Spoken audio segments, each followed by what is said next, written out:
আপনাকে কি করে ভালো না বাসি ইয়া রাসূলুল্লাহ। যখন আপনি আমাকে ভালোবেসেছেন সেই 1400 বছর আগে, যখন আপনি আমাকে মিস করতেন, আশা করতেন যেন আমার সাথে দেখা করতে পারেন, অথচ তখনও আমি জন্মই হইনি।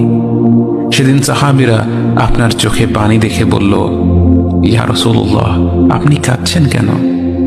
আপনি বললেন, আমার ভাইদের খুব দেখতে ইচ্ছা করছে। সাহাবীরা বললেন, আমরা কি আপনার ভাই নই ইয়া রাসূলুল্লাহ? আপনি বললেন, না, তোমরা আমার সাহাবী। আমার ভাই হলো তারা যারা আমার পরে আসবে এবং আমাকে কখনো না দেখেও তারা আমাকে বিশ্বাস করবে। মৃত্যুশয্যায় শুয়ে আপনার অন্তরে এই চিন্তা ছিল যে আমাদের পরিণতি কি হবে। উম্মতি উম্মতি বলতে বলতে আপনি আপনার রবের নিকট ফিরে গিয়েছেন।